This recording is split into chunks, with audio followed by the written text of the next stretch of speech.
Hello दोस्तों, my name is तरुण कुमार मिश्रा। आज के वीडियो में हम लोग क्लास 11 का चैप्टर नंबर फर्स्ट बायोलॉजी का नोट्स देखेंगे लोग। उसके रिलेटेड जितना भी पॉइंट होता है उस चीज़ को हम लोग क्या करेंगे लोग, पढ़ेंगे लोग कि जीव जगत में क्या क्या चीज़ आते हैं। ठीक है, तो पहले देखते लोग जीव विज्ञान बायोलॉजी।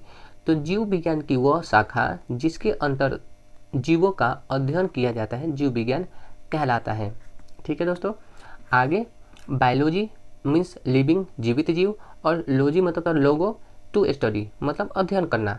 ठीक है, जिसमें हम लोग जीवों का अध्ययन करते हैं बायोलॉजी कहलाता है।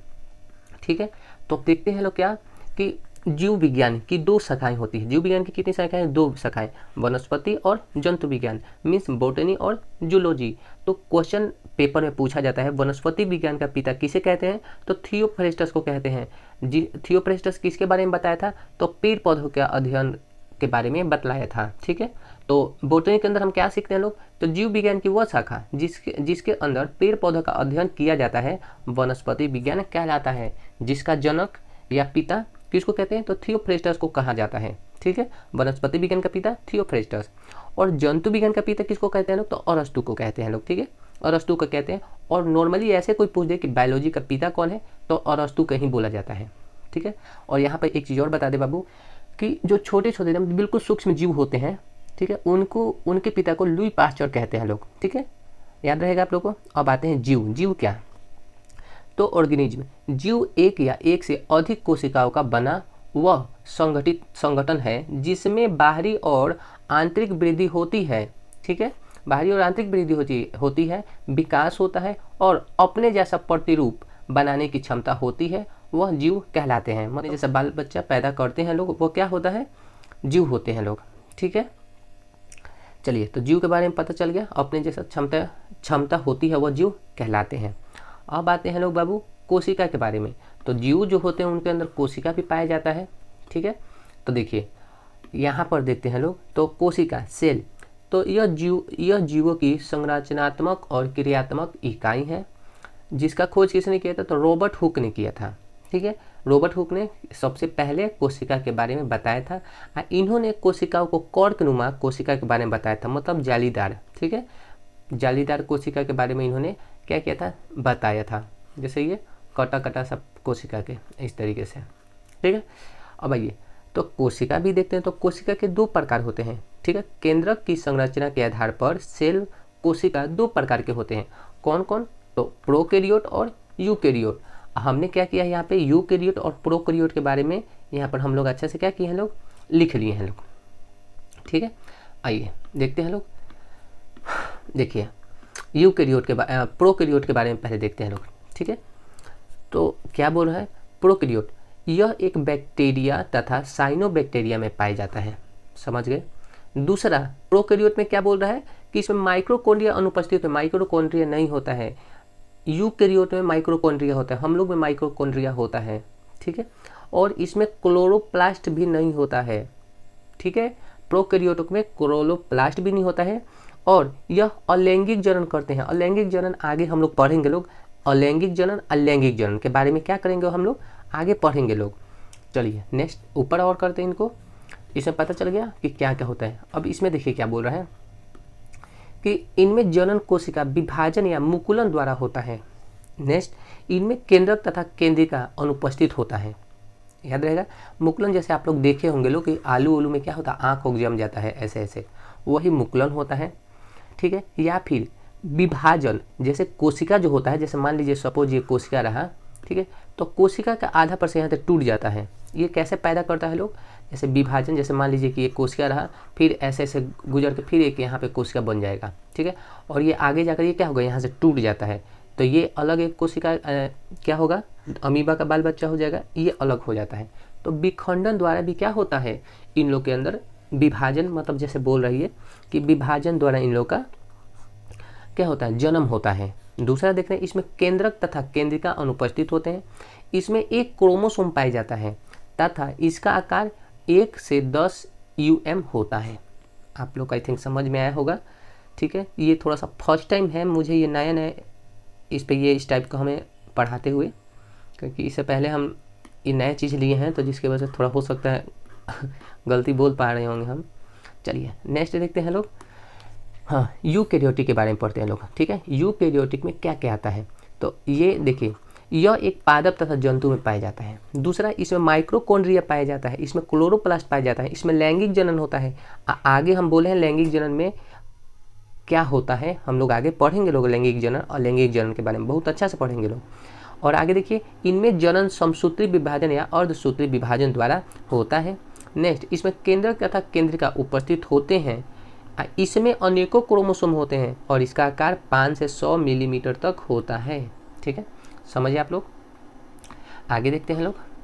अब चलिए, ये भी हो गया टॉपिक क्लियर। नेक्स्ट देखते हैं क्या बोल रहा है कि पृथ्वी पर पाए जाने वाले समस्त जीवों को हम 2 भागों में अपने पढ़ाई के अनुसार, अध्ययन के अनुसार 2 भाग में बांटते हैं लोग। कौन कौन हुआ, तो सजीव लिविंग और नॉन लिविंग। तो निर्जीव के बारे में पहले देखते हैं, नॉन लिविंग।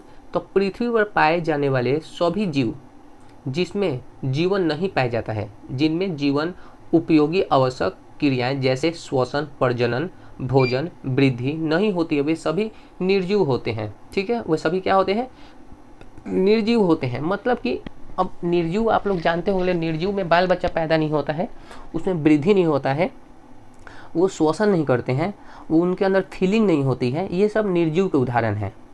आइए, निर्जीव को भी हम 2 भाग में बांटते हैं लोग। कौन सा, तो एक प्राकृतिक। प्राकृतिक में कौन कौन आते हैं बाबू, जैसे कि तारे, ग्रह, सूर्य, हवा, आग, पत्थर, पहाड़, पर्वत, ये सब क्या ये सब किस में आ जाएंगे, तो ये सब आ जाएंगे हमारे निर्जीव में आ जाएंगे। और एक आते हैं मानव निर्मित। मानव निर्मित जो मानव द्वारा बनाया गया होता है, मानव द्वारा जो बनाया गया होता है वो मानव निर्मित होते हैं। जैसे वस्तु आती है जिनका निर्माण मानव अपने दिमाग के या फिर अपने टेक्नोलॉजी का उपयोग करके कोई भी चीज़ का निर्माण करता है, वो मानव निर्मित में आता है। जैसे कि टेबल हो गया, कुर्सी हो गया, कंप्यूटर हो गया, मोबाइल हो गया, कार हो गया, इससे एक बहुत सारा चीज़ जो मानव अपनी सुविधाओं के लिए बनाता हो या बनाता है, वह मानव निर्मित आता है। अब आते हैं लोग बाबू सजीव, लिविंग थिंग्स पे। तो इसको आपको बताना क्या है कि सजीव में क्या क्या चीज़ होता है, क्या क्या लक्षण पाया जाता है। तो पृथ्वी पर पाए जाने वाले समस्त जीव निम्न जिनमें पोषण, प्रजनन, वृद्धि आदि क्रियाएं होती है सजीव कहलाते हैं, ठीक है। इनमें सभी प्रकार के पेड़ पौधे, जीव जंतु, पशु पक्षी, सूक्ष्म जीव का बाबू अभी जस्ट हम बताए हैं, कौन बताया सूक्ष्म जीव का, तो लुई पास्चर, ठीक है। लुई पास्चर सूक्ष्म जीवों का पिता कहे जाते हैं, जनक कहे जाते हैं, ठीक है। तथा मनुष्य भी शामिल है सजीव में। हम लोग भी जिंदा ही हैं लोग, हम लोग भी तो मरे हैं नहीं, क्योंकि हमारे अंदर भी फीलिंग होता है। तो हम लोग का सजीवों में क्या क्या लक्षण होता है, तो सजीवों में बहुत सारे लक्षण होते हैं। सजीवों के प्रमुख लक्षण देख लेते हैं लोग। तो पहला भोजन, ठीक है। तो हम लोग भोजन क्यों करते हो, काहे कि हम लोग को अपने शरीरों को कार्य करने के लिए ऊर्जा की जरूरत पड़ती है, ऊर्जा की जरूरत पड़ती है, ठीक है। भोजन से सजीवों में पाए जाने वाले एक विशिष्ट गुण है, ठीक है। सभी जीवों को कार्य करने के लिए क्या चीज़ की जरूरत है, तो ऊर्जा की जरूरत है, जिसके लिए हम लोग भोजन करते हैं लोग। और हम ना भोजन करते हैं लोग, आज ये जीव जंतु, ये पेड़ पौधा क्या करते हैं लोग, तो पौधे अपना भोजन स्वयं प्रकाश संश्लेषण द्वारा बना लेते हैं, जबकि अन्य जीव भोजन के लिए पौधों या दूसरे जंतुओं पर निर्भर करता है। अब हम जैसे कि इंसान हो गए, शेर हो गया, कुत्ता हो गया, बिलाई हो गया, गाय हो गई, बैल हो गया, ये सब चीज़ तो भाई दूसरे चीज़ों पे निर्भर होते हैं, लेकिन इकलौता हमारा पेड़ ऐसा है जो हमसे कुछ नहीं लेता है, सूरज की उपस्थिति में क्या करता है, अपना खाना स्वयं बना लेता है, ठीक है। चलिए नेक्स्ट देखते हैं लोग। इनको खाली सूरज के प्रकाश की किरणें चाहिए तो और भी चीज़ चाहिए, ठीक है, लेकिन वो हम लोग की सहायता के बिना ही ये लोग क्या कर लेते हैं, लोग अपना खाना बना लेते हैं लोग, ठीक है। चाहे वो रंध्रों के द्वारा क्या होता है, वातावरण से पानी ले लेते हैं लोग, ठीक है, कार्बन डाइऑक्साइड ले लेते हैं लोग, और प्रकाश भी ले लेते हैं लोग सूर्य के द्वारा। नेक्स्ट आगे ये हम लोग श्वसन भी करते हैं लोग। तो सभी जीव को जीवित रहने के लिए ऑक्सीजन की आवश्यकता होती है, जो हमें वायुमंडल से प्राप्त होता है, ठीक है। जो हमें किससे प्राप्त होता है, तो वायुमंडल से प्राप्त होता है। ऑक्सीजन को ग्रहण करना तथा यहाँ पे carbon dioxide CO2 carbon dioxide छोड़ने की प्रक्रिया श्वसन कहलाती है। तीसरा पॉइंट क्या है, जीवन चक्र। सभी जीव जीवन चक्र का अनुसरण करते हैं। उनका जन्म होता है, विकसित होते हैं, जन्म करते हैं, कुछ समय पश्चात वृद्धा भी हो जाते हैं, ठीक है, और अंत में उनकी मृत्यु हो जाती है। अर्थात जीवों में विविध क्रियाएं होती रहती हैं, जिन्हें सम्मिलित रूप से जीवन चक्र कहा जाता है, ठीक है। मतलब कि आज पैदा होना, कल जवान हो जाना, ठीक है, फिर बूढ़े हो जाना, फिर क्या होना, मृत्यु प्रमाण पत्र बनवा लेना। ठीक है, हम लोग क्या करते हैं, मर जाते हैं लोग। ठीक है, चलिए नेक्स्ट देखते हैं लोग। तो जीवन चक्र सभी जीवों का विशिष्ट लक्षण है। जितना भी जीव हैं जो यहाँ पे धरती पे हैं, जो सांस लेते हैं, गति करते हैं, गमन करते हैं, वृद्धि करते हैं, ग्रोथ करते हैं, ये उनको जो जन्म लिया है उनको मरना निश्चित है। चाहे वैज्ञानिक कितना भी खोज कर ले, लेकिन एक ना एक दिन आदमी को मरना निश्चित है, और इसको हम लोग कुछ कर नहीं सकते, ये कटु सत्य है। चलिए गति देखते हैं लोग, मूवमेंट देखते हैं लोग। तो गति जीवधारियों का मुख्य लक्षण है। जंतु भोजन निर्माण के लिए एक स्थान से दूसरे स्थान तक जाते हैं। ठीक है, पहले खाना बदोश थे लोग, तो हम भी लोग भी क्या करते थे, इंसान अभी भी एक जगह से दूसरे जगह अपने खाना के तलाश में जाते हैं लोग, जैसे मानव है, बकरी है, भेड़ है, पक्षी है इत्यादि। ठीक है, आज हम लोग सिविलाइज हो गए हैं लोग, रहने लगे एक जगह पे, तो ज़्यादा दूर जाना नहीं पड़ता है। नहीं तो हम लोग भी कितने कितने दूर जाके शिकार किया करते थे लोग, हमारे पूर्वज, हम लोग नहीं, हम लोग तो राजा हैं लोग। चलिए वृद्धि देखते हैं लोग। तो ग्रोथ, तो सभी जीवों में वृद्धि होती है। उम्र बढ़ने के साथ साथ उनका शारीरिक और मानसिक विकास होता है, जबकि निर्जीवों में ऐसा कुछ नहीं होता है, हमेशा एक ही जैसे रहते हैं। लेकिन बाबू एक चीज़ याद रखिएगा लोग कृपया करके, कि जो रेत होता है, चट्टाने होते हैं, वो समय के साथ बढ़ते हैं लोग। ठीक है, तो इसके मतलब ये नहीं कि आप लोग से कोई बोल दे कि जैसे चट्टान हो गए, पर्वत हो गए, ठीक है, ये सब तो समय के साथ बढ़ता है लोग, तो कहिएगा लोग ठीक है बढ़ता है लोग, मैं मानता हूँ समय के साथ बढ़ता है लोग, घटता है लोग, लेकिन उनमें फीलिंग नहीं ना होती है, उनमें खून नहीं ना होता है, उसमें कोशिका नहीं ना होता है, वो अपने बच्चे पैदा नहीं ना करते हैं।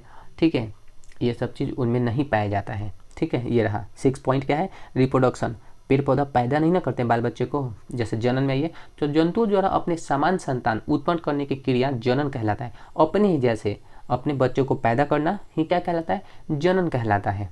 और वो सभी जितने भी धरती पे जीव हैं लोग, वो सब किसी न किसी रूप से अपने ही जैसे बाल बच्चे को, संतति को जन्म देते हैं। ठीक है, तो जनन भी 2 प्रकार का होता है। आइए हम बोले थे ना लैंगिक अलैंगिक जनन, तो लैंगिक जनन अलैंगिक जनन के बारे में देखते हैं लोग। तो देखिए अब लैंगिक जनन के बारे में यही सब पढ़ते हैं लोग, यही सब लैंगिक जनन है। तो पहला क्या, इसमें निषेचन की क्रिया होती है, मतलब नर और मादा को साथ में आना पड़ता है। जनन में 2 जीव भाग लेते हैं। ठीक है, मेल और फीमेल 2 जीव क्या करते हैं लोग, भाग लेते हैं लोग।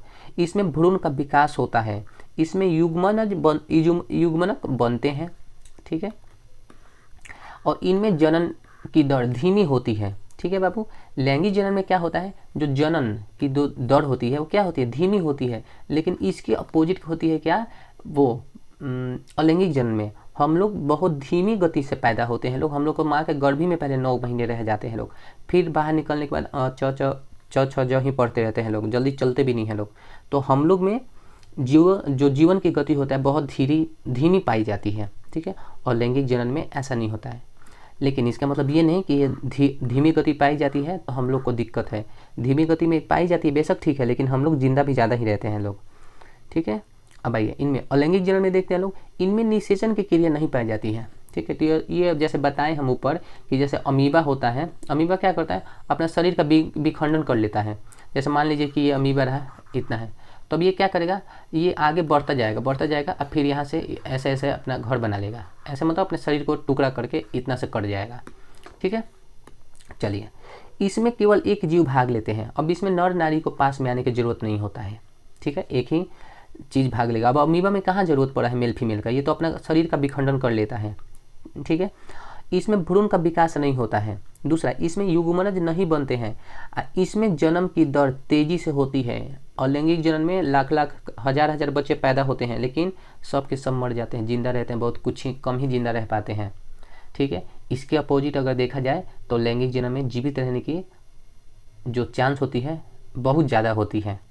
एक चीज़ और याद रखिएगा लोग, जो लैंगिक जनन द्वारा जो बच्चे जो पैदा होते हैं ना, लैंगिक जनन द्वारा जो पैदा होते हैं बच्चे और लैंगिक जनन द्वारा जो पैदा होते हैं बच्चे, उनको क्लोन कहा जाता है। ठीक है, मतलब देखते हो लोग ना,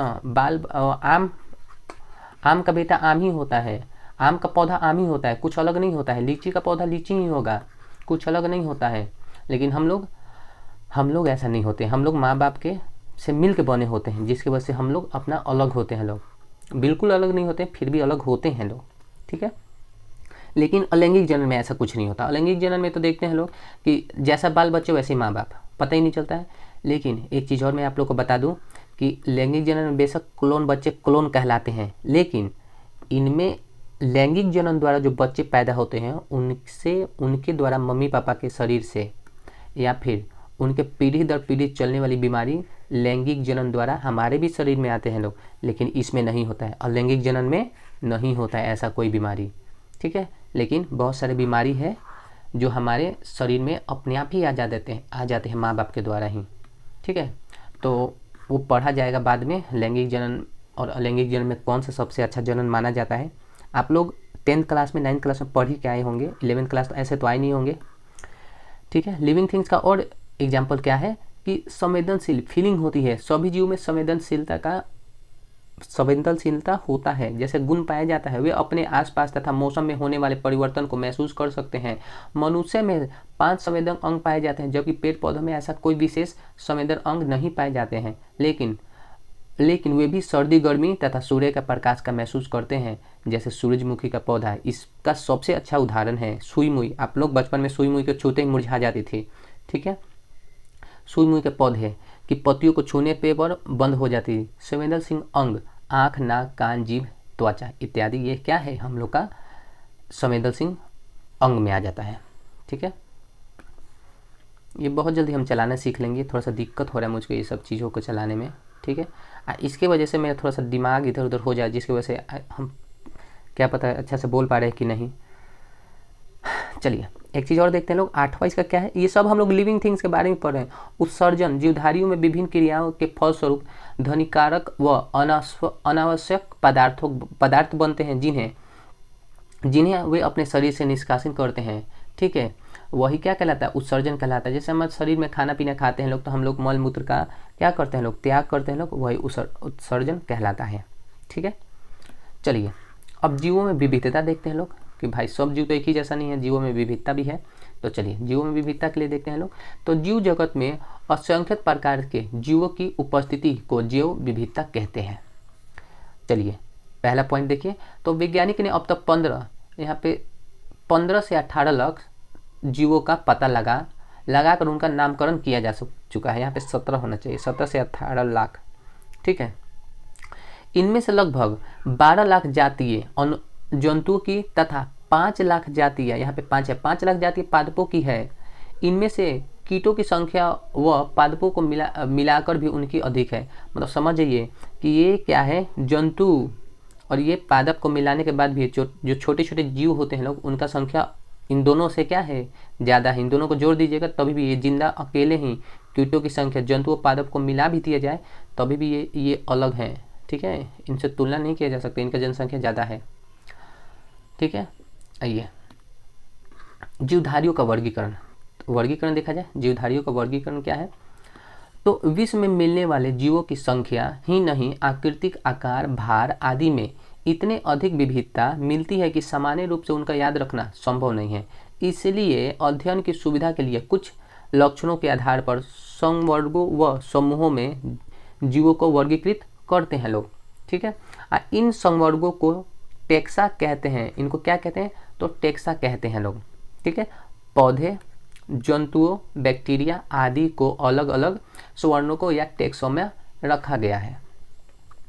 अब आइए वर्गीकरण थोड़ा देखते हैं लोग। वर्गीकरण क्या किसे कहते हैं, तो नए जीवों को पहचानना, सही वैज्ञानिक नाम देना तथा समानताओं और असमानताओं के आधार पर उन्हें विभिन्न समूहों या वर्गों में रखने को वर्गीकरण कहते हैं। समझिए आप लोग, वर्गीकरण कहते हैं।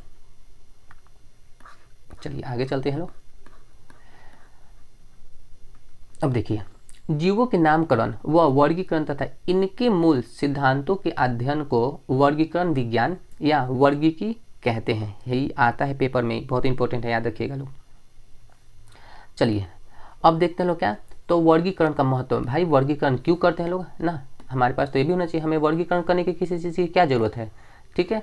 तो वर्गीकरण करने का तरीका क्या है या क्यों करते हैं लोग, तो देखिए किसी भी वर्ग के एक जंतु का अध्ययन करके उस वर्ग के अन्य सभी जंतुओं के सामान्य गुणों का पता लगाया जाता है। जैसे फ्रोग का अध्ययन करने से एम्फीबिया वर्ग के जंतुओं के सामान्य लक्षणों को ज्ञात होता है, ठीक है, समझ में आया। दूसरा पॉइंट क्या कर रहे हैं, विभिन्न वर्गों को जटिलता के आधार पर विकास क्रम में रखा जाता है, ठीक है, ये भी है।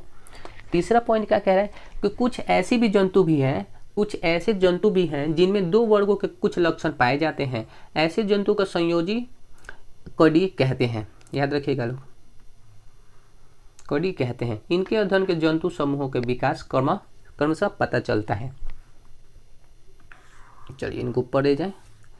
उदाहरण के पेरिप्टेरस, एनिलिडा व आर्थ्रोपोडा, राघव के आर्किपेटिस के जीवाराम के उदाहरण तथा सरीसृप व पक्षी वर्ग के लक्षण पाए जाते हैं। ठीक है। चौथा नंबर, वर्गीकरण के आधार पर विभिन्न संघों व वर्गों की उत्पत्ति के मूल स्रोतों का पता लगाया जा सकता है।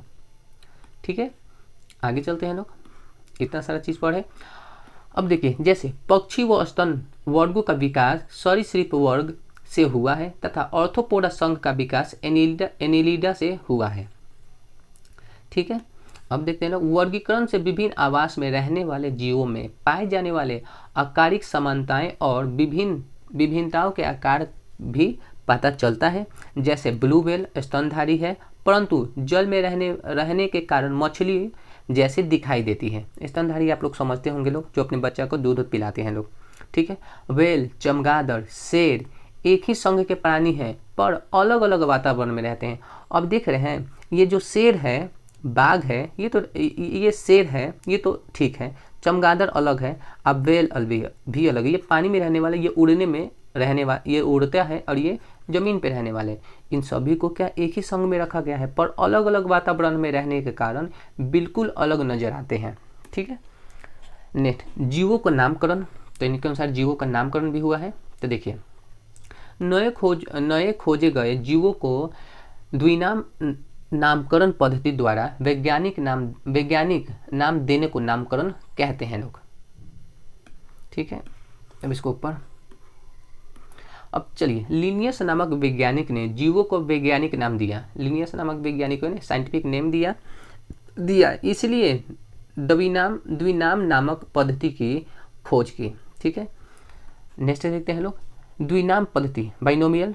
अब देखिए, स्वीडन के वैज्ञानिक लिनियस द्वारा जंतुओं के वैज्ञानिक रूप से नामकरण पद्धति को द्विनाम पद्धति कहते हैं। इनके अनुसार प्रत्येक प्राणी के 2 नाम होते हैं। मतलब इनके अनुसार प्रत्येक प्राणी के क्या नाम होते हैं? 2 नाम होते हैं लोग। और आप लोग जानते भी हैं लोग, जैसे हम ही लोग को क्या बोला जाता है, इंसानों को होमो सेपियंस बोला जाता है। तो देखिए, प्रथम जेनेरिक नाम कहलाता है जो प्राणी के वंश को प्रदर्शित करता है। प्रथम जेनेरिक नाम प्राणी के वंश को प्रदर्शित करता है। वहीं पे अगर देखा जाए तो दूसरे नाम उसका जाति को बतलाता है। ठीक है। यह उसके स्पेसिस नाम कहलाता है। उदाहरण के लिए बिल्ली का वैज्ञानिक नाम फेलिस डोमेस्टिक्स है। इसमें फेलिस वंश तथा डोमेस्टिकस जाति का नाम है। ठीक है। अब यहाँ पर कुछ हमने नाम भी लिख दिया है और आप लोग को याद भी रखना है। जैसे देखिए, पहला क्या है, रुकिए इसको हम लोग ऐसे कर देते हैं, आप लोगों को ज़्यादा अच्छा रहेगा। ओ गलत, चलिए कोई बात नहीं। ऊपर देखिए, जंतु का नाम मेढक, मनुष्य, बिल्ली, चूहा, इन सब का देखिए वंश का नाम। ये देखिए, मेढक का राना ट्रिग्राना। ठीक है। आगे देखते हैं लोग, अब इनको देखते हैं लोग क्या। तो मनुष्य होमो इसको ले लेने दीजिए, होमो सेपियंस। ये देखिए, बिल्ली। ठीक है। फेलिस डोमेस्टिक्स, चूहा रेटस, शेर क्या है, फेलिस लियो, चीता फेलिस, ठीक है, टिग्रस। समझ गए लोग। अब आप लोग को फर्स्ट पहला नाम, अब पीछे वाला नाम के बारे में पता चला, कौन जाति के बारे में बताता है, कौन वंश के बारे में बताता है। अब चलिए, द्विनाम पद्धति के अंतर्गत यहाँ पर देखते हैं, द्विनाम पद्धति के अंतर्गत, रुकिए पेन का कलर चेंज करने दीजिए, लग रहा है ट्रेंड हो गया आ रहा है चलाने। चलिए देखा जाए। चलिए, द्विनाम पद्धति के अंतर्गत, हाँ ये अच्छा चल रहा है। जंतु को हाँ देखिए, द्विनाम पद्धति के अंतर्गत अंतर्राष्ट्रीय नियम, तो सभी जंतुओं का नाम 2 शब्दों का होता है। अब देखिए, इसके मतलब समझिए लो। नाम का पहला शब्द वंश, अभी ऊपर पता चला है वंश, और दूसरा शब्द क्या बताता, तो जाति। ठीक है। कौन से जाति से ये बिलोंग करते हैं। जाति मतलब ये वाला नहीं जो हम लोग आजकल जी रहे हैं लोग, वो जाति नहीं। सभी नाम अंग्रेजी में होते हैं। नाम सभी क्या होते हैं? अंग्रेजी में होते हैं। वंश के नाम का पहला अक्षर बड़ा कैपिटल लेटर तथा जाति का नाम छोटे अक्षर स्मॉल लेटर से शुरू होता है। 5वां नंबर देखिए, जंतुओं का वैज्ञानिक नाम सदैव तिरछे अक्षर में होते हैं, इटैलिक नंबर में होते हैं। ठीक है, इटैलिक नंबर में छपा होता है और तिरछी लाइन में खींची जाती है। ठीक है, चलिए ये सब आप लोग को एक एक पॉइंट बहुत इंपॉर्टेंट है, आप लोग को याद रखना होगा, तभी कुछ ठीक रहेगा। नेक्स्ट, जीवों का वर्गीकरण देखते हैं लोग। जीवों का वर्गीकरण के जन्मदाता स्वीडन के प्रसिद्ध वैज्ञानिक कैरोलस लिनियस हैं। इन्हीं को कहा भी जाता है। इन्होंने अपनी पुस्तक सिस्टोमा नेचुरी में जीवों के वैज्ञानिक तथा आधुनिक वर्गीकरण प्रणाली की व्याख्या करी है। ये किताब का नाम याद रखिएगा लोग, सिस्टेमा। कैरोलस लिनियस को वर्गीकरण विज्ञान का संस्थापक या पिता कहा जाता है। ठीक है, याद रखिएगा लोग, इनका नाम आता है पेपर में। ठीक है, कंपटीशन में भी आता है, जनक या पिता कहे जाते हैं। वर्गीकरण की इकाई क्या क्या? तो देखिए, कैरोलस लिनियस ने जाति, जिन्स, कुल, गण, वर्ग, संघ नामक 6 इकाई बनाई। तो देखिए संघ क्या होता है। ठीक है, तो इनको थोड़ा सा ऊपर स्क्रॉल करते हैं। संघ क्या होता है, चलिए देखिए लोग। तो देखिए बउआ, ऐसे गण जो आपस में समानताएं रखते हैं उन्हें एक संघ में रखा जाता है। उदाहरण के लिए कशेरुकी की एक ऐसा संघ है जिसमें उभयचर, मत्स्य और सरीसृप आते हैं। ठीक है, याद रखिएगा लोग, संघ में कौन कौन आते हैं सब, इन लोगों का नाम मत्स्य आ गया, सरीसृप आ गया, ठीक है, उभयचर आ गया। उभयचर जानते हैं ना, जो धरती और पानी दोनों में रहता है, उनको बोलते हैं। अब आइए जाति स्पेसिस पे आते हैं लोग। तो जीव का वह समूह जिसमें मौलिक समानताएं होती है, जैसे कि लियो में सभी शेर को रखा गया है और टाइग्रिस में सभी बाघों को रखा गया है। समझे? अब आते हैं लोग वंश पे आते हैं लोग। वंश में 1 से अधिक जाति होती है, जैसा पैंथरा में 3 जाति, लियो, टाइग्रिस, ठीक है, प्रेडस, चीता। ठीक है, और आगे जाते हैं, सेलेमा में 3 जाति आते हैं, जैसे आलू, टमाटर और रुके इनको थोड़ा सा और ऊपर उठा दीजिए। ठीक है, चलिए इनमें 3 आते हैं लोग। अब नेक्स्ट आगे देखते हैं लोग, वर्ग देखते हैं लोग। क्लास में देखते हैं, क्लास में क्या क्या है। तो क्लास समान गुण वाले गणों को एक ही वर्ग में रखा जाता है। उदाहरण के लिए स्तनधारियों में शेर, बिल्ली आदि को बंदर व गोरिल्ला के साथ ही रखा जाता है। ठीक है, अब आते हैं लोग क्या, तो कुल में आते हैं लोग। तो कुल तो एक ऐसा समूह जहां सभी समान गुण वाले वंशों को रखा जाता है। उदाहरण के लिए आलू, टमाटर व बैगन में कई गुण समान होते हैं, इन्हें एक ही कुल श्रेणी में रखा जाता है। ठीक है, कहीं चलिए नेक्स्ट अब आते हैं गण, ऑर्डर को देखते हैं लोग। तो ऐसे गुणों का समूह जिनमें कई गुण पाए जाते हैं, ऐसे कुलों का समूह जिसमें कई गुण समान होते हैं। उदाहरण के लिए मांसभक्षी गण में कुत्ते, बिल्ली और शेर रखे जाते हैं, जबकि शेर व बिल्ली फिनलैंडी तथा कुत्ते कैनेडी कुल के हैं। ठीक है, नेक्स्ट आगे चलिए। अब देखिए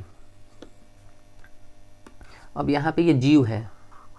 जीवों के वर्गीकरण की द्विजाति प्रणाली क्या क्या है। तो अरस्तु द्वारा समस्त जीवों को दो समूहों में या जंतु जगत व पादप जगत में बांटा गया है। ठीक है, इन्होंने द्वितीय जगत में रखा है, किसमें, तो जंतु जगत, और दूसरा किसमें, जंतु जगत व पादप जगत में रखा है। द्वितीय जगत का नाम इन्होंने बनाया है। ठीक है, याद रखिएगा, अरस्तु ने पूरे जंतु को 2 ही भाग में बांटा था। तो जंतु जगत में बहुकोशिकीय जंतु व एक कोशीय में प्रोटोजोआ को रखा गया है। ये भोजन ग्रहण करते हैं तथा इनमें गमन के लिए किसी न किसी प्रकार के अंग आवश्यक ही होते हैं। अन्य सभी जीव जैसे कि हरे पौधे, मांस तथा बहुकोषीय समुद्री घास, पात, मशरूम, लाइकेन, कवक तथा बैक्टीरिया आदि को पादप जगत में रखा गया है। जो ये सब चीज़ क्या थी, गलत थी। अब आइए इनके द्वारा कुछ गलतियाँ, द्विजगत वर्गीकरण की कुछ गलतियाँ। ठीक है, अब यहाँ पे थोड़ा आप लोग को नहीं दिख रहा होगा। ठीक है, यहाँ पे क्या लिखा है, तो द्विजगत वर्गीकरण की गलतियाँ जो अरस्तु ने 2 जगत लिखा। तो देखिए क्या क्या गलतियाँ थी। तो इस वर्गीकरण में एक कोशिकीय और बहुकोशिकीय जीवों को एक ही साथ रखा गया है। दूसरा, इस वर्गीकरण में प्रोकैरियोटिक व यूकैरियोटिक कोशिकाओं वाले जीवों को एक ही साथ रखा गया है।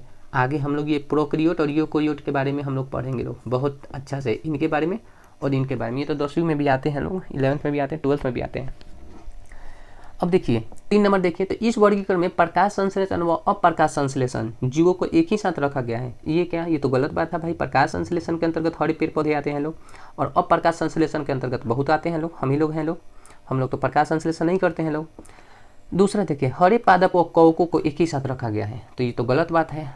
ठीक है, चलिए अब आगे देखते हैं लोग क्या, तो जीवों को 5 जगत वाले वर्गीकरण। तो देखिए 2 जगत वाले वर्गीकरण की कमियों को दूर करने के लिए 5 जगत वाले वर्गीकरण शुरू किया गया। तो आर.एच. व्हिटेकर ने कोशिका संरचना, कोशिका संगठन व पोषण आदि लक्षण के आधार पर जीवों को निम्नलिखित 5 जगत में रखा है। ठीक है, जैसे जैसे आदमी का दिमाग बढ़ता गया और खोजने की क्रियाओं में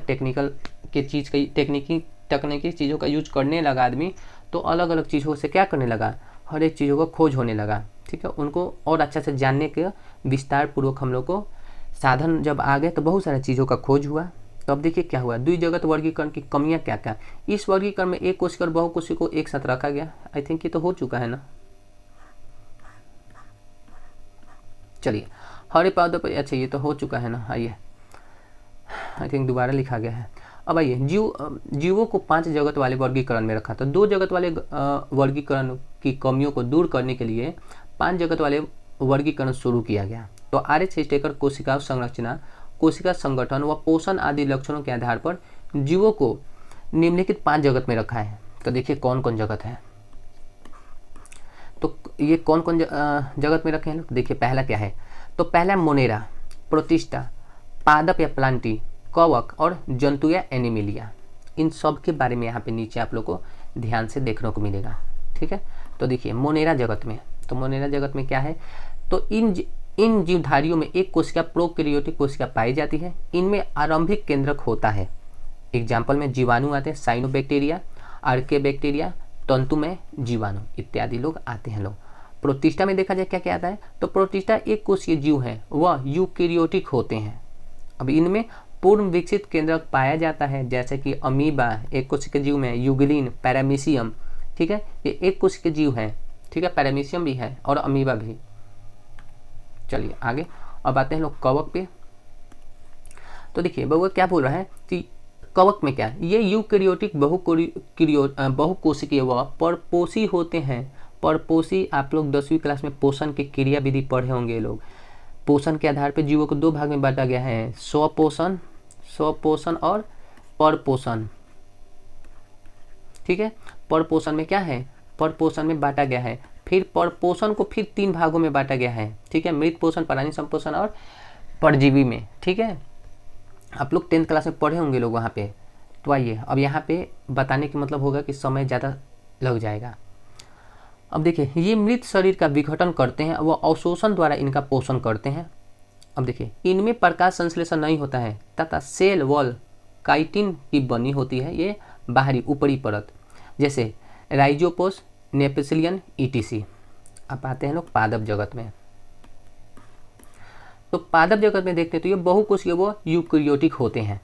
ठीक है, अब आइए, तो ये स्वपोषी होते हैं, जो अपना खाना खुद बनाते हैं लोग। अब जैसे शैवाल किसी और को थोड़ी चीज़ खाता है, शैवाल जो खुद अपना वो जो काई होता है खुद होता अपना खाना, अपना भोजन स्वयं प्रकाश संश्लेषण द्वारा बनाते हैं लोग, जैसे बीज वाले पौधे ETC। अब आते हैं जंतु, हम लोग। ठीक है, जंतु पे आते हैं लोग। तो जंतु पे देखिए इस जगत के जीवों का बोआ भी कहा जाता है। ठीक है, अब देखिए ये भोजन का अंतग्रहण भी करते हैं, इन्हें बहुकोशीय उपभोक्त भी कहते हैं।